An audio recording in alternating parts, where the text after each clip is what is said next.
हश्र में सैयद वो तुमसे भी कहेंगे देखना। सबसे पहले आप ये वीडियो देखिए और वीडियो में कही गई बातों को ध्यान से सुनिए और याद रखने की भी कोशिश कीजिए।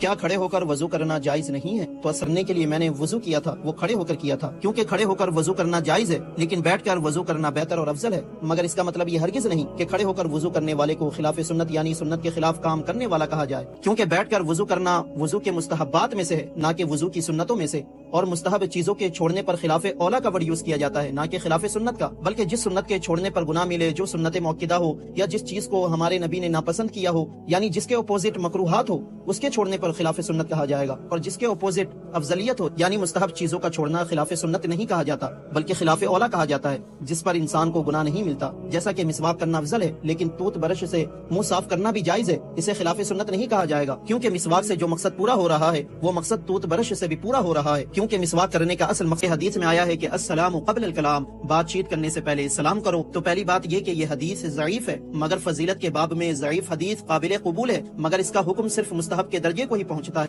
जिस पर अमल करना जरूरी नहीं होता। लेकिन इस हदीस पर हमारे असलाफ का हमेशा से अमल रहा है, मगर इसका मतलब यह हरगिज नहीं कि इससे बीच में सलाम करने से मना किया गया है। जो चीज के इस हदीस से समझ आती है, जो हदीस हजरत अब्दुल्लाह बिन उमर से मरवी है कि हमारे नबी ने फरमाया कि जो सवाल करने से पहले सलाम न करे उसकी फरमाइश पूरी न करो, यानी उसके सवाल का जवाब न दो। तो इस हदीस से ये समझ आया कि सलाम ना करने का जिक्र है, बीच में या एंड में सलाम करने से मना नहीं किया गया है, इसका कहीं जिक्र नहीं है। मगर फिर भी जब मैं एक वीडियो के जरिए आपसे मुखातिब होता हूँ तो यहाँ एडिटिंग के जरिए स्टार्टिंग में हुक लाइन या सवाल या जुमला बोलता हूँ, और ये कोई मैं आपसे बातचीत नहीं करता, बल्कि ये वीडियो का एडिट किया हुआ व्लॉग के अंदर का एक पार्ट होता है, जो कि मुकद्दमा के तौर पर स्टार्टिंग में पेश किया जाता है। फिर जब मैं अस्सलामु अलैकुम मेरे प्यारे भाई और बहनों कहता हूँ, तो इसके बाद ही मैं आपसे मुखातिब होकर बातचीत करता हूँ, अपने बात की शुरुआत करता हूँ, जो कि तावील करने के बाद अल्हम्दुलिल्लाह अस्सलामु क़ब्ल अल कलामी के मुवाफिक पाया गया। मेरी इस वीडियो का सारा खुलासा वीडियो के आखिर के 2 मिनट में होगा। सबसे पहले हम बात करते हैं शरीयत की इस्तिलाहात की, कि शरीयत के अंदर कुछ इस्तिलाह ऐसी हैं कि जिनको एक दूसरे के लिए हमेशा इस्तेमाल किया जाता है। मिसाल के तौर पे जब फुक़हा किसी चीज़ को मकरूह करार देते हैं तो अक्सर उससे मुराद मकरूह तहरीमी ही होता है, और ये अहले इल्म इससे वाकिफ़ हैं। लेकिन बाज़ अवकात होता ऐसा है कि सियाक़ो सबाक़ को देखते हुए वो काम मकरूह से मुराद मकरूह तंज़ीही होता है। मिसाल के तौर में अगर किसी नमाज के मसले के अंदर फुक़हा लिखेंगे कि ये काम मकरूह है, तो उससे मुराद हमेशा मकरूह तहरीमी लिया जाएगा।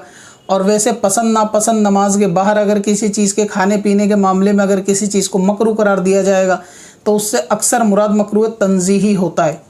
ठीक इसी तरह शरीयत के अंदर एक इस्तिलाह सुन्नत की होती है और एक इस्तिलाह मुस्तहब की होती है।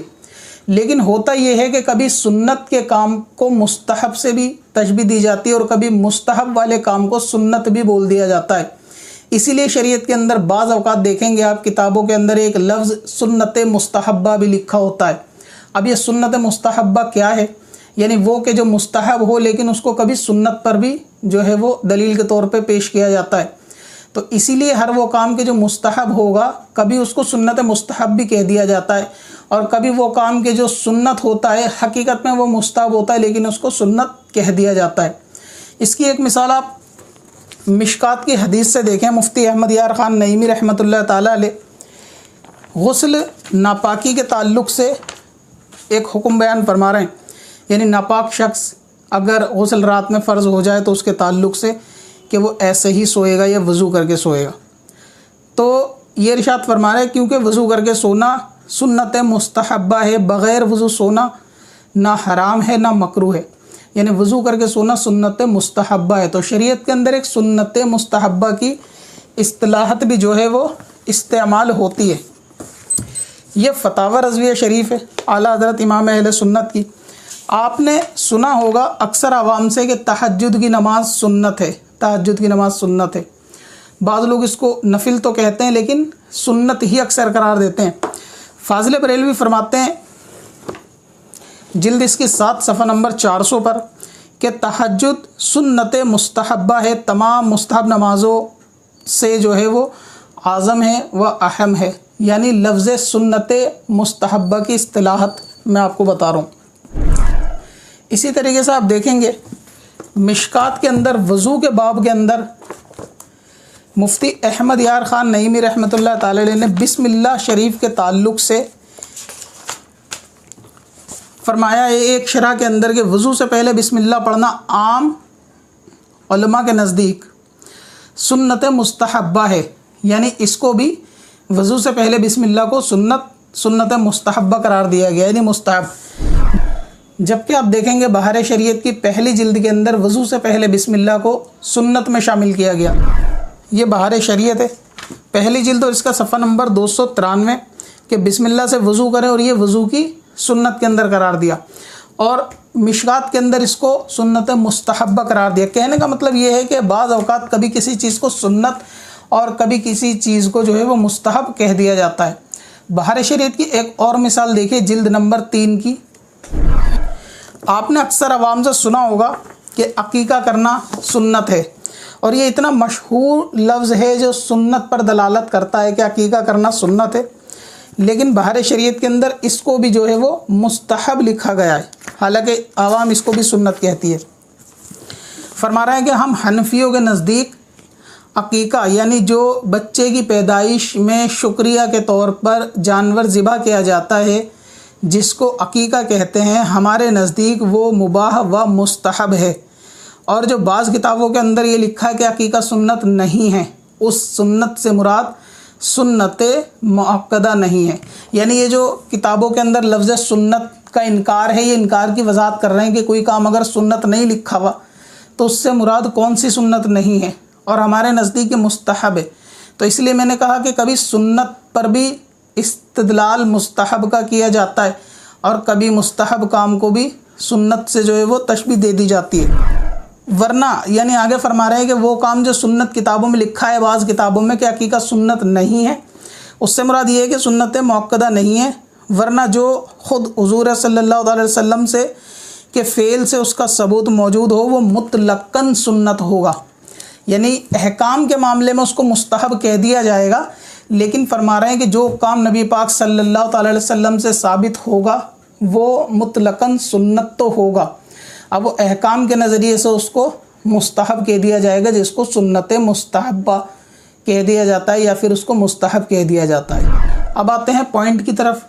आपने कहा कि सलाम से पहले कलाम वाली हदीस जो है वो ज़ईफ़ है, और ये अमल सिर्फ मुस्तहब है कि पहले सलाम किया जाए, बीच में सलाम करने को मना नहीं किया। फिर आपने एक मुस्लिम शरीफ की हदीस भी पढ़ी कि हुज़ूर फरमाते हैं कि जो पहले सलाम ना करे उसकी हाजत पूरी ना करो। ताज्जुब यह है कि ख़ुद हदीस पढ़ने के बाद ही ख़ुद के अगेंस्ट वो हदीस है और ख़ुद समझ में नहीं आई। जब हुज़ूर ने फरमाया कि जो सलाम से पहले ना करो उसकी हाजत पूरी ना करो, तो ये बीच में सलाम करने की मुमानियत नहीं है इसमें, क्या सलाम आखिर में करने की मुमानियत नहीं है? फिर आपने कहा कि यह हदीस ज़ईफ़ है, और ज़ईफ़ हदीस जो है वो अमल में इस्तेमाल हो जाती है, यानी फ़ज़ाइल में अमल के एतबार से वो इस्तेमाल की जा सकती है फ़ज़ाइल के बाब में। ये हदीस जो ज़ईफ़ का आपने उसूल बयान किया, उसूल हदीस ज़ईफ़ के और भी हैं, लेकिन आपने एक बयान किया। चलिए पहले इसको देखते हैं। यह है बहार शरीयत। एक हदीस बयान कर रहे हैं मुफ्ती अमजद अली आज़मी साहब रहमतुल्लाह ताला अलैह कि हुज़ूर अकरम सल्लल्लाहु अलैहि वसल्लम ने फरमाया कि जो शख्स इजाज़त तलब करने से पहले सलाम ना करे उसे घर में आने की इजाज़त ना दो। यानी अगर कोई घर में आने की इजाज़त भी मांगे तो उसका पहला काम सलाम करना होगा, सलाम करने के बाद ही वो इजाज़त मांगे। अगर सलाम में पहल ना करे, वो सलाम ना करे, तो उसको इजाज़त ना दो। इसी के नीचे पहला मसला ये इरशाद फरमा रहे हैं कि सलाम से पहले अगर बातचीत शुरू करे, यानी उसको इख्तियार है कि उसके सलाम का जवाब दे या ना दे अगर वो बीच में सलाम करे तो। यानी जब कोई शख्स दूसरे के मकान में जाए तो पहले अंदर आने की इजाज़त हासिल करे, फिर जब अंदर दाखिल हो जाए, अंदर दाखिल होने के बाद पहले सलाम करे, उसके बाद बातचीत शुरू करे। तो ये पहले सलाम की शरीयत के अंदर जो है वो करने का हुक्म जो है वो मौजूद है। ये अगर मुस्तहब भी है तो मुस्तहब करने के लिए होता है, मुस्तहब छोड़ने के लिए नहीं होता, छोड़ने के लिए मकरूह होता है। इसी तरह अगले सफ़े के अंदर फरमा रहे हैं कि आने वाले ने सलाम नहीं किया और बातचीत शुरू कर दी तो इख्तियार है कि उसकी बात का जवाब दे या ना दे। यानी सलाम के पहल में कह रहे हैं कि अगर कोई आने वाला बातचीत शुरू कर दे और सलाम से शुरुआत ना करे तो उसके सलाम का जो है यानी उसकी बातचीत का जो है वो जवाब ना दिया जाए। इसी तरीके से ये तिरमिज़ी की हदीस है। इसके अंदर नबी पाक सल्लल्लाहु अलैहि वसल्लम का एक वाक़या के सहाबा इकराम ने यानी घर के अंदर दाखिल हुए बग़ैर सलाम के, तो नबी पाक ने उनसे फरमाया कि बाहर जाओ, पहले सलाम करो, उसके बाद इजाज़त लोगे मैं अंदर आ सकता हूँ। उसके बाद जो है उनको ये तरीक़ेकार जो है वो सिखाया। ये तिरमिज़ी जो मेरे पास है इसकी जिल्द नंबर 2 और हदीस नंबर इसका 406 है। यानी इजाज़त तलब करो, इजाज़त तलब करके पहले अस्सलामु अलैकुम कहो, उसके बाद दाखिल होने के लिए इजाज़त मांगो। तो क्या ये पहले सलाम की तरगीब नहीं दिलाई जा रही? इससे भी सलाम का पहले होना साबित नहीं हो रहा। अब जो आपने उसूल बयान फरमाया ज़ईफ़ हदीस का, कि जो ज़ईफ़ हदीस होती है वो फ़ज़ाइल में मकबूल होती है। फाज़िल बरेलवी ये फ़तावा रज़विया की 5वीं जिल्द है और इसके अंदर जो ज़ईफ़ हदीस है उसके और भी उसूल बयान फरमा रहे हैं। एक ये भी इरशाद फरमाया ज़ईफ़ हदीस के ताल्लुक़ से कि अगर कोई ज़ईफ़ हदीस अलग अलग तुर्क से आती है तो वो भी मिलकर जो है वो हसन हो जाती है। मुल्ला अली कारी रहमतुल्लाह ताला अलैह ने मिरकात के अंदर फरमाया कि अगर ज़ईफ़ हदीस अलग अलग रिवायतों से होंगी तो ज़ईफ़ और ज़ईफ़ मिलकर हसन के दर्जे को पहुंच जाएंगी। इसी तरह फाज़िल बरेलवी ने भी इस उसूल को फ़तावा रज़विया की 5वीं जिल्द और सफ़ा नंबर 472-73 के ऊपर लिखा है। और एक उसूल और भी लिखा है कि अहले इल्म का अमल करने से भी ज़ईफ़ हदीस कवी हो जाती है।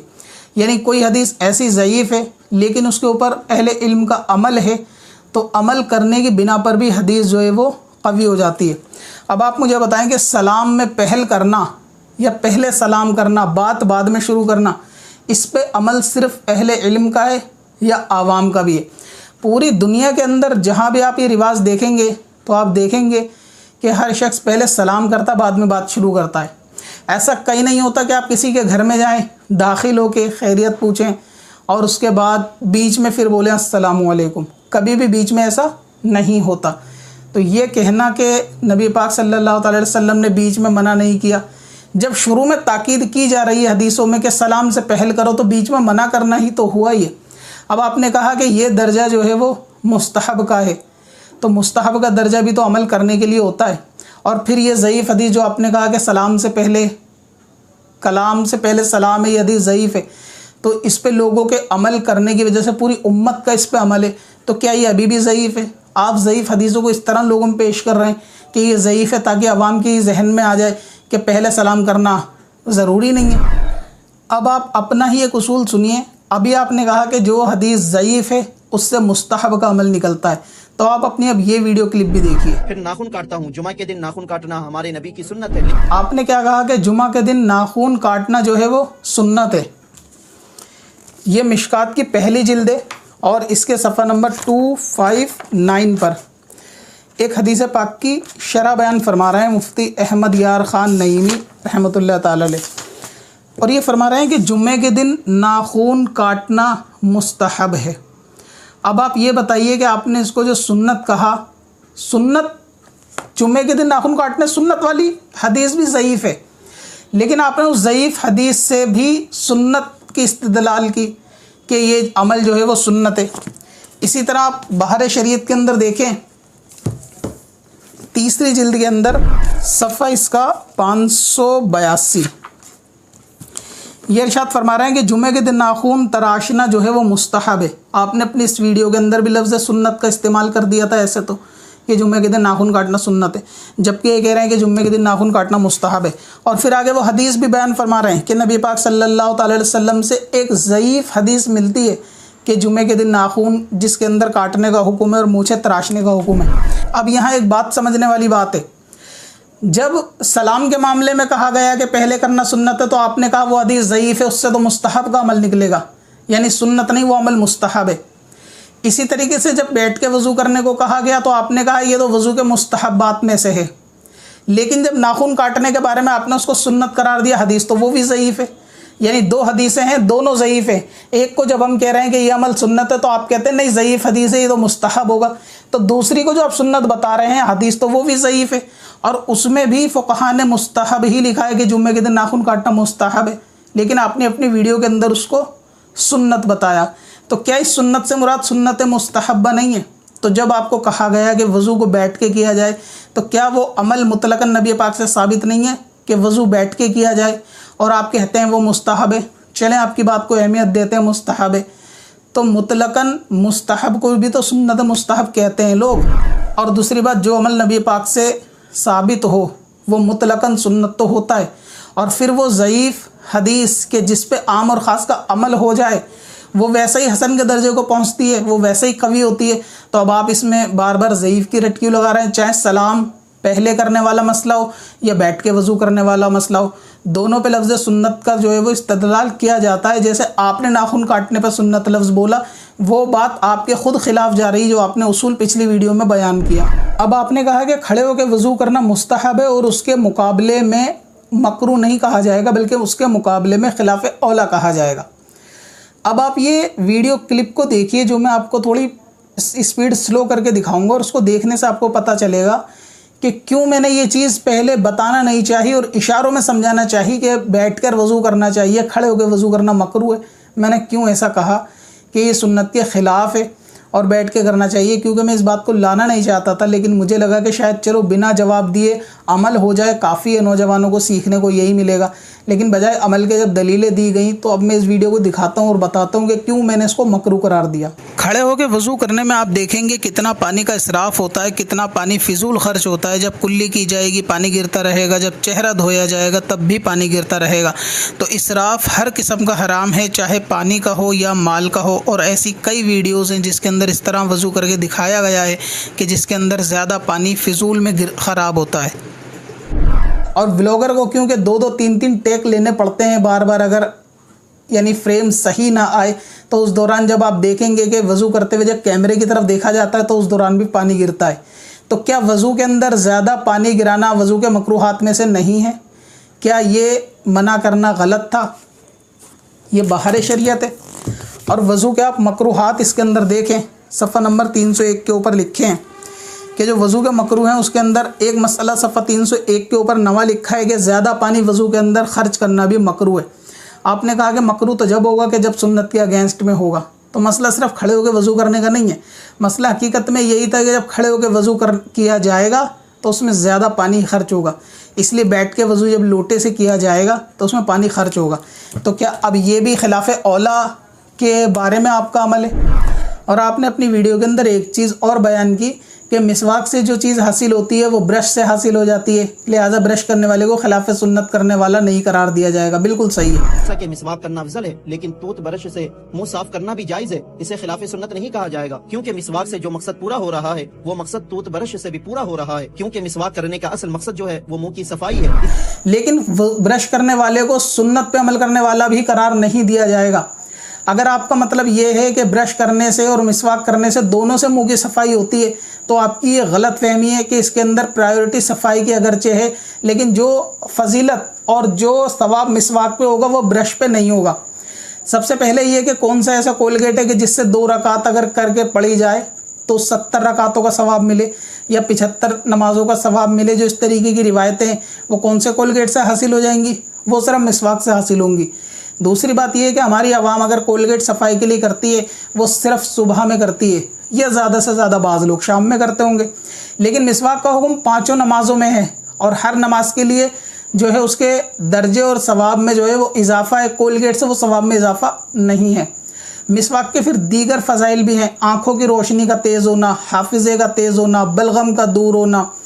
तो ये सारे फ़ज़ाइल क्या कोलगेट करने से भी हासिल हो जाते हैं? तो आपकी बातों से तो ये लग रहा है कि मिसवाक और कोलगेट मुंह की सफाई के लिए ब्रश कर लो, काम ख़त्म, सारी बात पूरी हो गई। कि जैसे गैर मुक़ल्लिद होते हैं किसी ज़ईफ़ हदीसों के दर्जे को इस तरह जैसे मौजू हदीसों में बयान करना और उनकी फ़जीलत को बिल्कुल ही नकार देना, वो वाला सिस्टम आपके अंदाज से जो है वो नज़र आ रहा है। तो क्या मिसवाक करने से वैसा मसला हल हो जाएगा? अगर मुँह की सफाई मकसूद होती तो क्या आप ब्रश 5 बार करते हो? वज़ू में मिसवाक तो 5 बार करने का हुक्म आया है, बल्कि हुज़ूर ने फरमाया कि उम्मत पे खौफ ना होता अगर परेशानी का तो इसको मैं हर नमाज से पहले लाजिम करार देता। यानी जो फजीलत मिसवाक की है वो कोलगेट की नहीं है, कोलगेट सुन्नत भी नहीं है, बल्कि मिसवाक करना सुन्नत है और हर नमाज से पहले भी करना सुन्नत है। और ये भी एक मुस्तहब अमल है कि जिसको शरीयत में सुन्नत की इस्तिलाह से जो है वो कंपेयर किया जाता है। तो जो फजीलत मिसवाक से मिलेगी हर नमाज से पहले इजाफी सवाब की वो कोलगेट से हासिल नहीं होगी। तो ये कहना कि मिसवाक से जो मकसद हासिल है वो कोलगेट से भी हो रहा है, बिल्कुल भी ऐसा नहीं हो रहा। सिवाय मुंह की एक सफाई के सवाब के मामले में कोई इसमें मकसद पूरा नहीं हो रहा। इजाफी जो फजीलत नमाज ज़्यादा रकातों का सवाब है वो मिसवाक के साथ ही ख़ास है, कोलगेट के साथ वो सवाब नहीं है। अब आइए उस खुलासे की तरफ जो मैंने शुरू में कहा कि इसका खुलासा वीडियो के आखिर में होगा। असल में कहने का मतलब ये है कि मैंने कभी अपनी वीडियो के अंदर ये नहीं कहा कि खड़े होकर वज़ू करना नाजायज़ है या गुनाह है, या फिर मैंने ये भी नहीं कहा कि सलाम पहले ना करना नाजायज़ या गुनाह है। कहने का मतलब ये है कि आप अगर कोई चीज़ वीडियो के अंदर ऐसी दिखाते हैं कि जो नौजवान सीख कर उस पर अमल करेंगे और वो हमारे सुन्नत और मुस्तहब के ख़िलाफ़ है या काम मकरू है, तो हम ये सजेशन देते हैं कि बेहतर उसको वीडियो में ना किया जाए। एक होता है खुद खड़े होकर वज़ू घर में करना और एक होता है कैमरे में पूरी दुनिया को दिखाना। इसमें दोनों में बहुत फ़र्क है, क्योंकि आपको लाखों लोग फॉलो कर रहे हैं। अगर आप उस अमल को खड़े होकर वज़ू करने को नहीं दिखाएंगे तो कौन सी शान घट जाएगी, क्या फ़र्क पड़ जाएगा। आपके खड़े होकर वज़ू करके दिखाना और उस पर ये दलीलें देना कि ये मुस्ताहब के ख़िलाफ़ है, गुनाह नहीं है, फिर तो लोग सहूलियत ढूंढेंगे, करेंगे, तो उसमें जो पानी का इसराफ़ होगा, ज़्यादा पानी खर्च होगा, इसके लिए कौन जिम्मेदार होगा। आप खुद खड़े होकर वज़ू करते हैं, कितना पानी एक्स्ट्रा जाता है इसके अंदर। तो अगर किसी ने मशवरा दिया है कि आप खड़े होकर वज़ू करके कैमरे पे ना दिखाएं, कर भी रहे हैं तो घर में करें, कम से कम दुनिया को ना दिखाएं, तो आप बताएं क्या ये मशवरा गलत है। बजाय वो व्लॉगर के अंदर एक हट धर्मी वाली बात होती है कि माननी ही नहीं है बात को, उसमें रास्ते निकालने की कोशिश करनी है। और दूसरी बात ये जो सलाम वाली है, तो जैसा मैंने बताया कि सलाम पहले ही करना सुन्नत है। अब इन्होंने इस पर दलीलें ये दी कि ये रिकॉर्डेड है, मैं डायरेक्ट आपसे मुखातिब नहीं होता, पहले मुकदमा पेश करता हूँ। तो मुकदमे में भी पहले सलाम कर लेने में कौन सी आफत है। अब आप देखें कि यही वाला जो तरीका है दूसरे व्लॉगर ने इस्तेमाल कर रखा है कि वो भी पहले हुक लाइन बोलते हैं, बीच में सलाम करते हैं, और उनको कहा और समझाया भी गया, उसके बावजूद भी वो नहीं मानते क्योंकि दलील साहब ने दे दी कि ये अमल तो मुस्तहब है। तो आवाम इस बात को समझती है कि ये रिकॉर्डेड है, पहले सलाम नहीं किया गया है, एडिट होके आई है। आवाम सीधी समझती है कि जैसे सामने मसला आया है, बीच में सलाम आया है, पहले जो है वो कलाम से बात शुरू की गई है। और रह गया मुकदमे वाली बात, तो मुकदमा भी सलाम से स्टार्ट हो सकता है। आप ऐसा भी तो कह सकते हैं, अस्सलामु अलैकुम, क्यों इस बंदे ने मेरे बारे में वीडियो बनाई, आइए देखते हैं। मैं आज बटलाउस से जा रहा था, मैंने ऑटो पकड़ी, मुझे दोस्त ने एक लिंक भेजा, जब मैंने वीडियो देखी तो मैंने देखा तो इसके अंदर सिकंदर वारसी ने मेरे बारे में वीडियो बना रखी है। तो मैं सारे व्लॉगर से कहना चाहूँगा इनकी बात मानने की ज़रूरत नहीं है, जैसा आप करते आ रहे हैं वैसा करते आए। आप इस तरह भी बोल सकते हैं, तो भी सलाम से मुकदमा शुरू हो सकता है।